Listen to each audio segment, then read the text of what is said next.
Mohta college की online पाठशाला में आपका हार्दिक स्वागत है। तो हम पढ़ रहे थे राजस्थान के भूगोल, और राजस्थान के भूगोल में राजस्थान के भौतिक प्रदेश, और प्रदेश में हमने इससे पूर्व वाले वीडियो में देख लिया था पश्चिमी मरुस्थलीय प्रदेश के अंदर इसका क्लासिफिकेशन क्या था। तो 25 सेमी समवर्षा रेखा के आधार पर दो भागों में बांटा था, शुष्क और अर्धशुष्क प्रदेश। फिर शुष्क प्रदेश का हमने क्लासिफिकेशन किया था बालुका स्तूप मुक्त प्रदेश और बालुका स्तूप युक्त प्रदेश।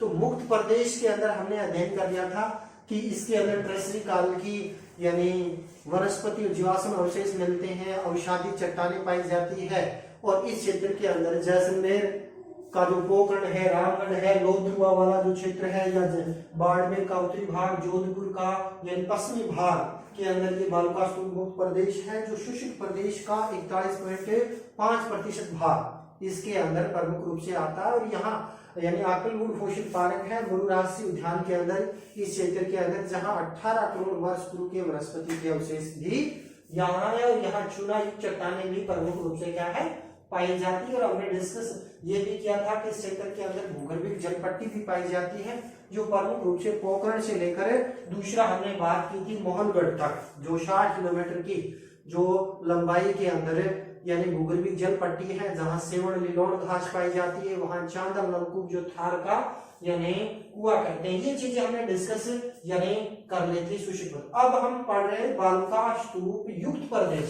तो बालुका स्तूप युक्त प्रदेश के बारे में हमने डिस्कस कर लिया था कि बालुका स्तूप युक्त प्रदेश है वो यानी प्रमुख रूप से एक साइड में तो इसके लगता है अर्धशुष्क, दूसरा यानी महान मरुस्थल यानी बालुका स्तूप के पश्चिम में जो यानी कई बालुका टीले ही टीले मिलते हैं, कई प्रकार के अनुप्रस्थ, अंधैर्य, हेलबैक, द्रास, तारा बालुका स्तूप, दरियन, ढोरे, कई प्रकार के मिलते हैं, जिसका हम डिस्कस भी करेंगे डायग्रामों के माध्यम से, रेखा चित्र के माध्यम से।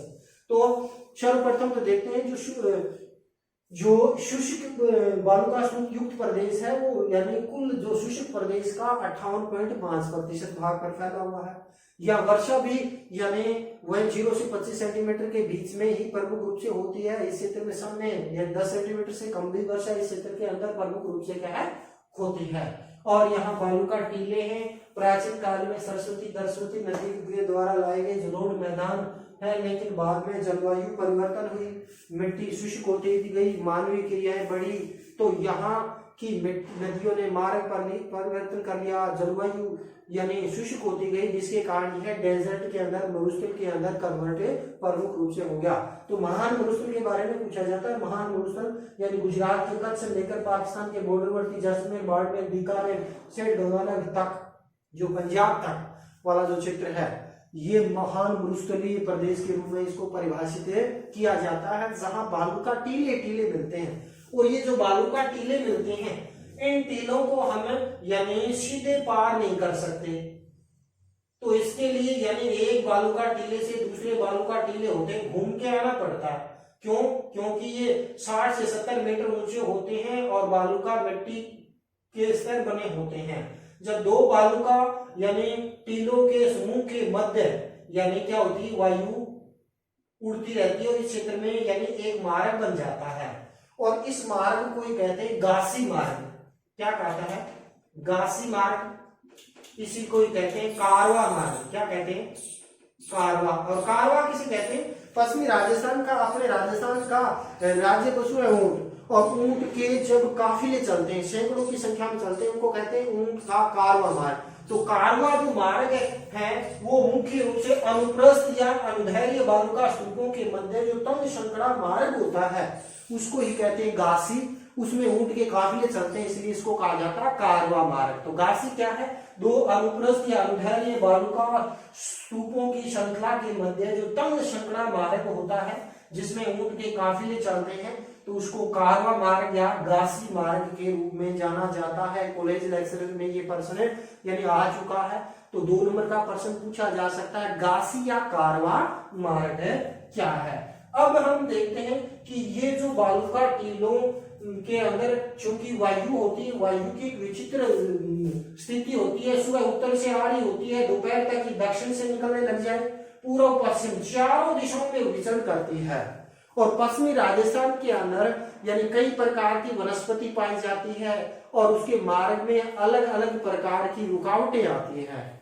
उन रुकावटों के आधार पर उनकी प्रकृति वायु की गति विविधता होने के कारण कई प्रकार के बालुका स्तूपों का निर्माण है वो प्रमुख रूप से क्या है होता है। तो इन प्रश्नों में पूछ लिया जाता है कि ये बालुका स्तूप है क्या, धोरे, टीले या जिसको धरियन भी कहते हैं, यानी अलग अलग नामों से जाना जाता है, वो उनकी आकृति के आधार पर ये निर्धारित होते हैं कि धरियन किसे कहते हैं, धोरे किसे कहते हैं। तो यानी ये धरती धोरा ही है, यानी कन्हैयालाल सेठिया जो अपने शेखावाटी के थे, चूरू के थे, यानी सुजानगढ़ के पाथर और पीथल के माध्यम से पश्चिमी राजस्थान की मरुधरा की व्याख्या बड़े यानी सुंदर शब्दों में की है, ये धरती धोरारी के रूप में। तो इसके अंदर यदि हम देखें तो पश्चिमी राजस्थान के अंदर यानी शुष्क प्रदेश में कई प्रकार के जो बालू का टीले हैं, इन टीलों को किस नाम से जाना जाता है, और इसको यानी अपने मारवाड़ी भाषा में या देसी भाषा में कहें तो जैसे टीले हैं, धोरे हैं, टीबड़े हैं या बालू का स्तूप इसको कहते हैं, धरियन कहते हैं, इन्हीं को ही मुख्य रूप से क्या है धोरों के रूप में भी परिभाषित किया जाता है। तो ये धोरे, धरियन, बालुका टीले, बालुका स्तूप या टीले या टिब्बे जो है वो अलग अलग यानी वेव के अंदर उनकी आकृति के आधार पर निर्धारित होते हैं। तो इसके अंदर देखते हैं, पहले हम देखेंगे बरखान। तो बरखान क्या है, यानी हमने पढ़ा था यानी स्टेपीज और किर्गिज क्षेत्र में जो अर्धचंद्राकार जो पहाड़ियां उसके लिए किया जाता है, लेकिन अपने राजस्थान में यानी मरुस्थलीय क्षेत्र में जो अर्धचंद्राकार आकृति के जो बालुका टीले होते हैं, उन बालुका टीलों को ही यानी बरखान या बरछान के रूप में परिभाषित किया जाता है। बरखान में जिस दिशा से पवनें आ रही होती है उसका ढाल होता है उत्तल, और उसके विपरीत दिशा वाला भाग होता है अवतल ढाल है, वो प्रमुख रूप से क्या है पाया जाता है। तो हम इस प्रकार परिभाषित कर सकते हैं यानी बरखान को कि अर्धचंद्राकार आकृति के जो बालू का टीले होते हैं, जो अमूमन यदि हम देखें इनकी ऊंचाई तो 10 से यानी 20 मीटर तो ये होते हैं ऊंचे, 10 से 20 मीटर। और इसकी हम बात करें चौड़ाई की तो चौड़ाई इससे 10 गुना यानी 100 से 200 मीटर तक इसकी चौड़ाई कह सकते हैं या इसकी लेंथ कह सकते हैं। तो बरखान की ऊंचाई तो 10 से 20 मीटर और इसकी जो चौड़ाई होती है 100 से 200 मीटर होती है। बरखान में ये प्रश्न आया हुआ है कि अर्धचंद्राकार आकृति के जो बालू का टीले हैं जिसकी यानी ऊंचाई की अपेक्षा उनकी जो चौड़ाई है वो 10 गुना होती है, ऐसे बालू का स्तूप कौन से होते हैं, तो जिसको बरखान, बरछान या अर्धचंद्राकार बालू का स्तूप के रूप में जाना जाता है। जो अपना शेखावाटी है, चूरू, सीकर, झुंझुनू में यानी सर्वाधिक मात्रा में बरखान है वो प्रमुख रूप से क्या है यानी पाए जाते हैं। जो ये बरखान होते हैं, बरखान के लिए अपने चूरू जिले का एक गांव भी प्रसिद्ध है, यानी तारानगर तहसील का एक गांव है भालेरी।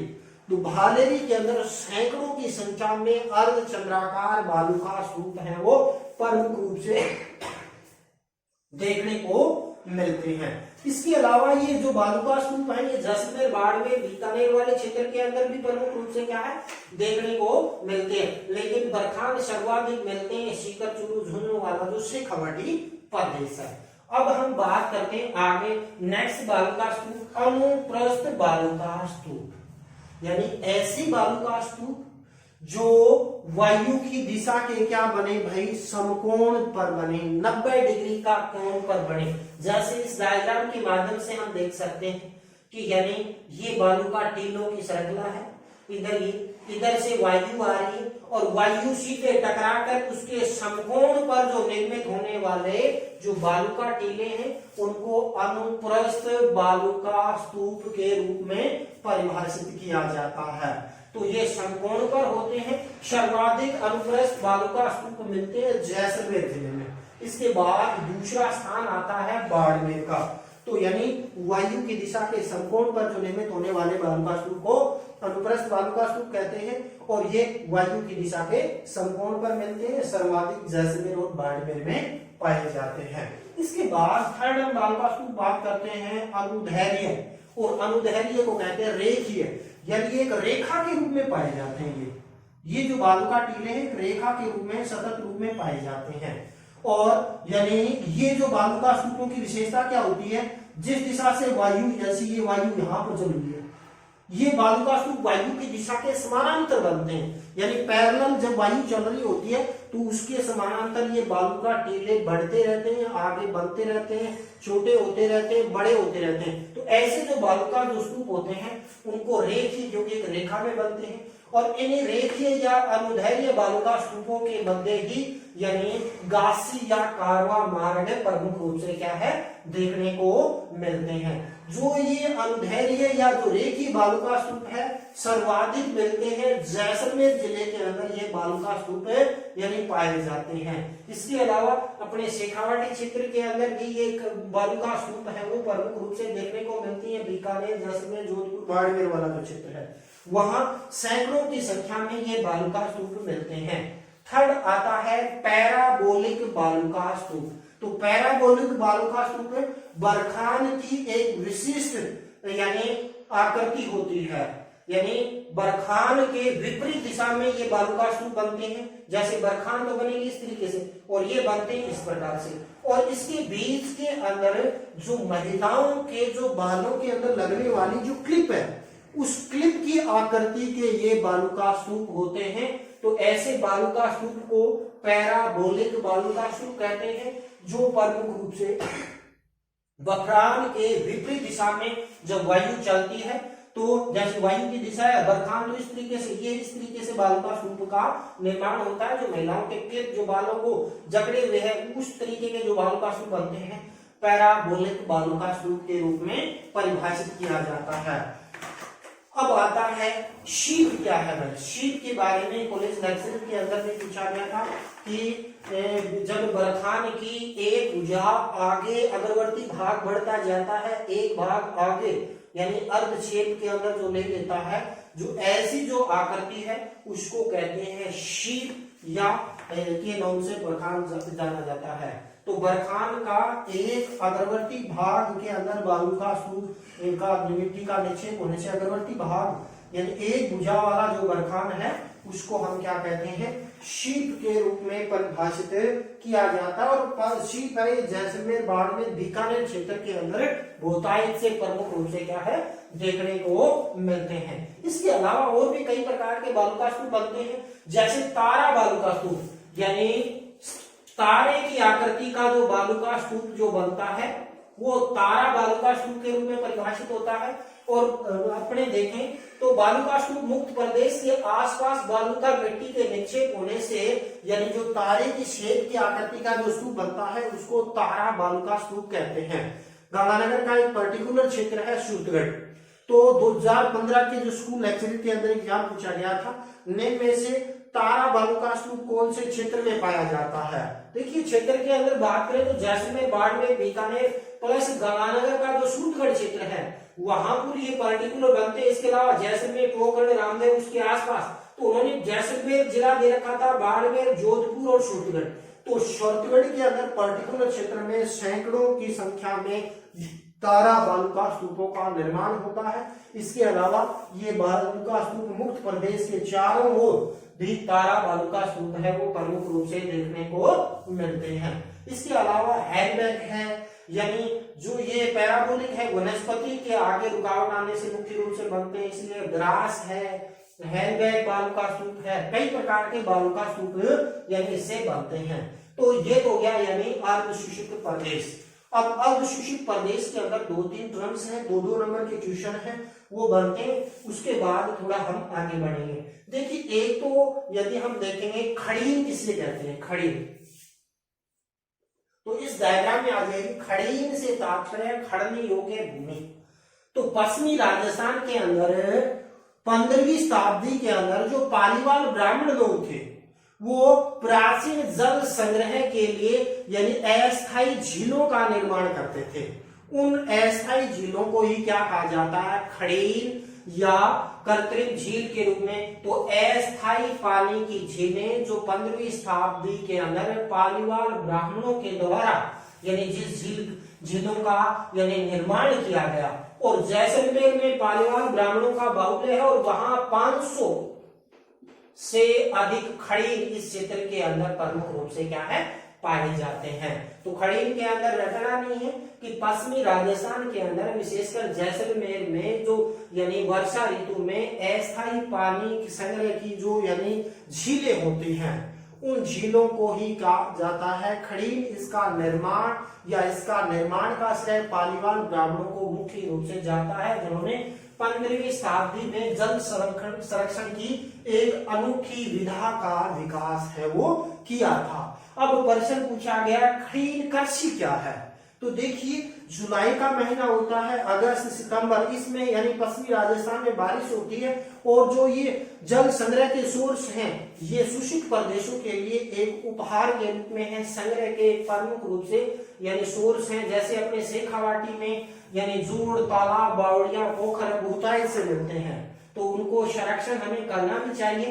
तो खड़ीन के अंदर बात करें तो जो खड़ीन जब अक्टूबर का महीना होता है उसके बाद भूमि के अंदर जल रिस के चला जाता है, कुछ सूर्य के द्वारा उड़ दिया जाता है, कुछ उपभोग कर दिया जाता है। तो अक्टूबर नवंबर तक ये खड़ीनें क्या हो जाती है सूख जाती है। बाद में क्या इसी खड़ीनों के ऊपर क्या कर दिया जाता है खड़ दिया जाता है।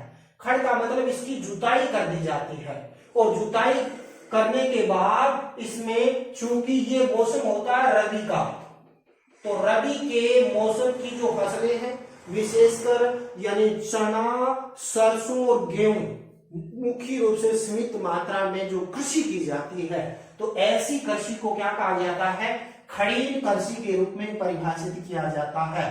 तो खड़ीन और खड़ीन कृषि में थोड़ा सा डिफरेंस है कि खड़ीन पश्चिमी राजस्थान के अंदर पालीवाल ब्राह्मणों द्वारा 15वीं शताब्दी में तो जल संरक्षण की जो छोटी छोटी यानी संरक्षण की जो पद्धति थी जिसमें दो तरफ से यानी कृत्रिम प्राकृतिक रूप से दो तरह से पाल बनाकर एक अस्थायी यानी झील का निर्माण कर लिया जाता था। तो ये जैसलमेर में सर्वाधिक आती है, प्रश्न पूछा गया 500 खड़ीनें मुख्य रूप से जैसलमेर में मिलती है। इसके अलावा यदि देखें जब ये खड़ीनें 3-4-5 महीनों के बाद में जब मौसम यानी शुष्क हो जाता है, कुछ जल का उपयोग कर लिया जाता है, कुछ सूर्य के द्वारा उड़ दिया जाता है, कुछ भूमि में चला जाता है, तो उसके बाद जो से यानी जब ये भाग सूख जाता है, सूखने के बाद इस भूमि को खड़ दिया जाता है यानी इसकी जुताई कर दी जाती है और जुताई करके इसमें रबी की गेहूं, सरसों और चने की बुआई कर दी जाती है। तो ऐसी जो कृषि होती है उसको क्या कहा जाता है भाई खड़ीन कृषि के रूप में परिभाषित किया जाता है। तो जब खड़ीन अक्टूबर नवंबर महीने में सूख जाती है उसको भूमि को जुताई करके उसमें रबी की फसलें चना, सरसों और गेहूं की बुआई कर दी जाती है। तो ऐसी जो परंपरागत कृषि की जो पद्धति है जो पालीवाल ब्राह्मणों के द्वारा विशेष रूप से प्रचलित में लाई गई तो ऐसी कृषि को खड़ीन कृषि के रूप में परिभाषित किया जाता है। तो इस तरीके के प्रश्न भी प्रमुख रूप से क्या है पूछे जा सकते हैं। इसी प्रकार यानी पश्चिमी राजस्थान के जो शुष्क क्षेत्र में और शुष्क में कई प्रकार के बालू का टीले मिलते हैं। एक क्रम साथी धैर्यन और एक आता धोरा। तो धैर्यन और धोरों में क्या डिफरेंस है उसका भी हम थोड़ा सा अध्ययन कर लेते हैं। देखिए धैर्यन होता है जब किसी क्षेत्र के अंदर यानी गतिशील यानी ऐसे बालू का टीले जो यानी आगे की तरफ बढ़ते रहते हैं और उसका साथानांतर होता है, एक बालू का टीले के बाद दूसरा बालू का साथांतर होते ऐसे जो बालू का स्तूप होते हैं इनको कहा जाता है धैर्यन कहा जाता है। तो धैर्यन बालू का स्तूप यानी गतिशील भी होते हैं और इनका साथांतर आगे की तरफ बढ़ता जाता है। तो ऐसे साथांतरित और गतिशील जो बालू का स्तूप होते हैं उनको कहा जाता है धैर्यन कहा जाता है। तो धोरे किसे कहते हैं तो यानी जब गतिशील साथांतरित बालू का स्तूप है वो लहरदार आकृति के अंदर बनते हैं। तो लहरदार आकृति के जो बालू का स्तूप होते हैं उनको कहते हैं धोरे। ये धरती धोरा है यानी कन्हैयालाल सेठिया ने मुख्य रूप से ये रचना की थी। उसमें उन्होंने धैर्यन के बारे में धोरों के बारे में बड़ी व्याख्या मुख्य रूप से क्या है किया है। तो गतिशील तथा साथांतरित जो बालू का टीले हैं उनको तो कहते हैं धोरे और गतिशील साथांतरित जो लहरदार बालू का टीले होते हैं उनको कहा जाता है धैर्य यानी क्या कहा जाता है धोरे कहा जाता है। तो धरीन और धोरों के अंदर ये मुख्य रूप से क्या है, अंतर पाया जाता है। एक अपने यानी पश्चिमी राजस्थान के अंदर रन या टाट क्या है, तो पश्चिमी राजस्थान के अंदर यानी ये क्षेत्र लवणीय है और इस क्षेत्र के अंदर यानी मरुस्थल में लवणीय तथा दलदली व अनुपजाऊ भूमि होती है, या दलदली लवणीय जो यानी मुख्य रूप से भूमि के अंदर जो झील बनती है उसको तो रन या टाट कहते हैं। और ये जब सूख जाता है तो ये काफी लंबे चौड़े क्षेत्र में यानी भूमि के अंदर लवणीय मिट्टी का विस्तार हो जाता है, तो ऐसे क्षेत्र को रन के नाम से परिभाषित किया जाता है। जैसे यानी सबसे बड़ा रन की बात करें तो यानी फिरोजी व बाप का रन है जो मुख्य रूप से जोधपुर में है। इसके अलावा पोखरण का रन भी सबसे बड़ा है, जहापुर यानी भारत सरकार ने मई 1974 को परमाणु परीक्षण किया था। इसके बाद 1998 में 11 और 13 मई 1998 को भी यानी पोखरण के अंदर परमाणु परीक्षण किया गया। तो वो एक प्रकार का रन है जो मुख्य लवणीय दलदली अनुपजाऊ भूमि वाला जो सूखा क्षेत्र है वो मुख्य रूप से क्या है, रन के रूप में चला जाता है। और जब इसमें झील बनती है अस्थायी झील तो वो टाट या रन झील के रूप में उसको परिभाषित किया जाता है। तो शेखावाटी अंचल के अंदर भी यदि हम देखते हैं पड़ियारा का एक रन पाया जाता है जो चूरू जिले के अंदर यानी ये रन है वो प्रमुख रूप से यानी मिलता है। इसके अलावा सुजानगढ़ का जो ताल छापर है, ताल छापर के अंदर भी वह अस्थायी झील बन जाती है और वो भूमि के अंदर यानी घास उगती है। वो क्षेत्र भी यानी ताल छापर भी मुख्य रूप से रन के रूप में परिभाषित किया जाता है। इसी प्रकार जैसलमेर का भाकरी रन भी प्रमुख रूप से पाया जाता है। बाड़मेर का भोग रन भी प्रमुख रूप से देखने को मिलता है। इसके अलावा पोखरण का रन है, पड़ियारा का रन। तो ये हो गया रन। तो रन या टाट मरुस्थल में जो लवणीय दलदली या कहीं अनुपजाऊ भूमि पर जो अस्थायी झीलें बनती हैं उनको रन झील या टाट झील कहते हैं। और ये जब सूख जाता है उसमें हल्की फुल्की घास उग जाती है और ये काफी मरुस्थलीय क्षेत्र है, वो मुख्य रूप से क्या है, रन के रूप में परिभाषित किया जाता है। जैसे पड़ियारा का रन, ताल छापर का रन, फिरोजी का रन, बाप का रन, पोखरण का रन। और ये प्रमुख रूप से क्या है, भाकरी का रन है या भोग, बाड़मेर का भोग रन भी प्रमुख रूप से देखने को मिलता है। तो ये हो गया रन, हो गया खड़ीन, हो गया। और मुख्य रूप से इसके अलावा हमने दलयन, धोरों के रूप में भी परिभाषित किया था। इससे पूर्व वाले वीडियो में हमने भूगर्भिक जल पट्टी का भी अध्ययन किया था भी यानी प्रमुख रूप से पोखरण से मोहनगढ़ के मध्य 60 किलोमीटर की लंबाई के अंदर यानी भूगर्भिक जल के विशाल भंडार पाए जाते हैं, जहां पर चांगल नलकूप जो थार का घड़ा कहते हैं, और वहां पर लिलोण और श्रवण, अरंज, मुराद प्रकार की घासें पाई जाती है। तो वो क्षेत्र भूगर्भिक जल पट्टी है और जहां राज्य पक्षी गोदावरी भी प्रमुख रूप से देखने को मिलता है। तो ये हो गया। तो घासी मार्ग क्या हो गया, दो अनुप्रस्थ या यूं कहें जो अनुदैर्घ्य बालुका स्तूपों की श्रेणियों के मध्य जो तंग संकरा मार्ग होता है जिसमें यानी ऊंट के काफिले चलते हैं, कारवे चलते हैं, इसी को घासी मार्ग या कारवा मार्ग के रूप में परिभाषित किया जाता है। अब जल्दी से अपने इसको देख लेते हैं अर्धशुष्क प्रदेश। तो अर्धशुष्क प्रदेश है वो प्रमुख रूप से गंगानगर, हनुमानगढ़ का अधिकांश भाग आ जाता है।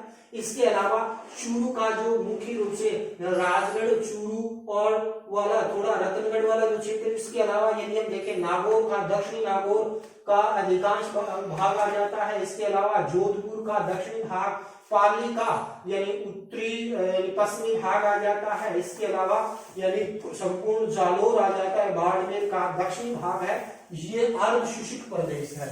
और इस अर्धशुष्क प्रदेश की सीमा का निर्धारण करें, एक तरफ तो 25 सेमी जो शुष्क वाली जो रेखा है, दूसरी तरफ जो अरावली पर्वत श्रेणी है जो 50 सेमी समवर्षा रेखा के मध्य 25 से 50 सेमी वर्षा रेखा के मध्य वाला भाग है अर्धशुष्क। इसी को कहते हैं बांगर या बांगड़ प्रदेश के रूप में भी इसको परिभाषित किया जाता है।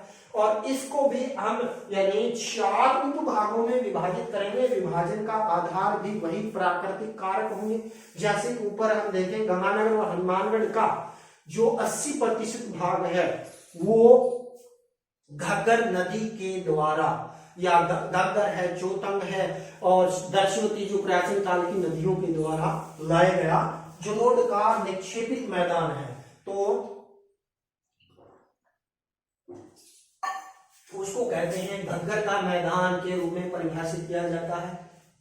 तो जलोढ़ मिट्टी के द्वारा निक्षेपित है, कृषि की दृष्टि से समृद्ध है, वर्तमान में इंदिरा गांधी गंगा नहर के द्वारा सिंचित होने के कारण कृषि की दृष्टि से समृद्ध। और गंगानगर को तो अन्न का कटोरा कहते हैं। राजस्थान में सर्वाधिक कपास, सर्वाधिक गेहूं, सर्वाधिक यानी सरसों का उत्पादन इसी बेल्ट के अंदर प्रमुख रूप से होता है।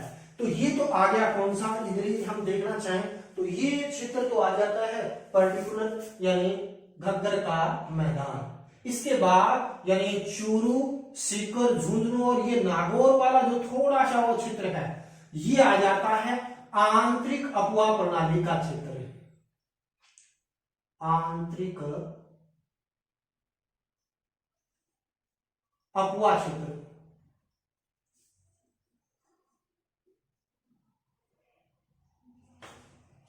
आंतरिक अपवा क्षेत्र। तो आंतरिक अपवा क्षेत्र या इसको हम कहते हैं शेखावाटी प्रदेश, क्योंकि शेखावाटी बोली और तत्कालीन समय में शेखावत राजपूतों का शासन होने के कारण ये प्रदेश शेखावाटी। लेकिन ज्योग्राफिकल रंग के दृष्टिकोण से देखें तो ये क्षेत्र है, यहाँ आंतरिक अपवा प्रणाली पाई जाती है। छोटे क्षार, तालाब और पोखर इस क्षेत्र में बहुतायत से पाए जाते हैं और यानी प्राकृतिक जल सोर्स बहुतायत से मिलते हैं। यहाँ यानी नदियां बहुत ही कम है, एकमात्र नदी है कागली जो सीकर की फंडेला की पहाड़ियों से निकलकर सीकर, झुंझुनू में बहकर चूरू के रड़ुआ गांव तक आती थी। लेकिन अब ये चूरू की सीमा से पूर्व ही प्रमुख रूप से क्या है, समाप्त रहता है। कौन सा, नागौर उच्च भूमि। और नागौर उच्च भूमि है वो प्रमुख रूप से देखें तो नागौर का अधिकांश भाग आ जाता है, दक्षिणी जोधपुर, इसके अलावा थोड़ा सा भाग इसमें पाली का भी प्रमुख रूप से क्या है, आता है। तो ये क्षेत्र है यानी अर्धशुष्क प्रदेश का सबसे ऊंचा भूभाग है, यह 300 से 400 मीटर ऊंचाई लिए हुए है। इस क्षेत्र के अंदर अरावली की चट्टानें और कुछ मरुस्थलीय क्षेत्र की चट्टानें, मिश्रित चट्टानें हैं। इस क्षेत्र के अंदर कई प्रकार की लवणीय और क्षारीयता की समस्या पाई जाती है। इसी कारण क्षेत्र में यानी लूणकरसर है, इसकी डीडवाना है, कौछा, ये जो झीलें हैं वो इस क्षेत्र में प्रमुख रूप से देखने को मिलती है। दूसरा यदि हम देखें इस क्षेत्र के अंदर अजमेर और नागौर के आसपास वाला जो क्षेत्र है, नागौर का और अजमेर का कुछ भाग है, वहां फ्लोराइड जल की मात्रा पाई जाती है। तो इसलिए एक क्वेश्चन पूछा जाता है कुबड़ पट्टी, जिसको बांका पट्टी भी कहते हैं। तो फ्लोराइड युक्त जल का सेवन करने से नागौर और अजमेर के आसपास वाले जो कुछ क्षेत्र है वहां के लोगों के दांत पीले मिलेंगे। और जैसे 30 से 40 साल की उम्र हो जाती है, फ्लोराइड युक्त जल का सेवन करने से उनकी हड्डियां टेढ़ी मेढ़ी हो जाती है, चाल टेढ़ी मेढ़ी हो जाती है। इसलिए इसको क्यों, कैल्शियम रासायनिक यानी फ्लोराइड रासायनिक क्रिया करती है किसके साथ में, यानी कैल्शियम के साथ में, जिसके कारण यानी ये बांका पट्टी के रूप में भी परिभाषित किया जाता है। कुबड़ पट्टी के लिए अजमेर और नागौर के अंदर ये कुबड़ पट्टी पाई जाती है। वैसे देखें तो नागौरी मेथी के लिए भी के रूप से क्या है, विशेष रूप से क्या है यानी प्रसिद्ध है। तो कई खारे पानी की झीलें भी यहाँ पाई जाती है। अंत में देखते हैं यानी ये आ जाता है जालोर और पाली का आधा भाग, कुछ थोड़ा सा जोधपुर और बाड़मेर वाला जो क्षेत्र है, ये क्षेत्र है लूणी नदी का अपवा क्षेत्र। लूणी तथा उनकी सहायक नदियां मेथड़ी, सोंकड़ी, जवाई, बांडी, साकी और जोजरी, ये जो नदियां हैं उनके द्वारा निक्षेपित ये मैदानी भाग है। लूणी नदी बालोतरा तक तो जलविटा रहता है, उसके बाद खारा होता है क्योंकि वहां यानी लवणीय चट्टानों में से होकर बहती है। तो इस क्षेत्र यानी गोडवार बेसिन के रूप में भी जाना जाता है, अरावली से लगता हुआ क्षेत्र है। और इस क्षेत्र के अंदर जालोर जो इसनकोल के लिए भी मुख्य रूप से क्या है, विख्यात इसके रूप में माना जाता है। तो आज हमने यानी पश्चिमी का जो मरुस्थलीय प्रदेश का जो शुष्क प्रदेश का बालू का स्तूप युक्त प्रदेश, इसके अलावा शेखावाटी प्रदेश, इसके अलावा यानी धोरे, धरियन, खड़ीन, कृषि, रन, टाट के रूप में भी विस्तार से अध्ययन किया, या रन किसे कहते हैं उनका भी हमने अध्ययन किया। और इसी के साथ क्या है आज का वीडियो अपने यहीं समाप्त करते हैं। जय हिंद, जय भारत।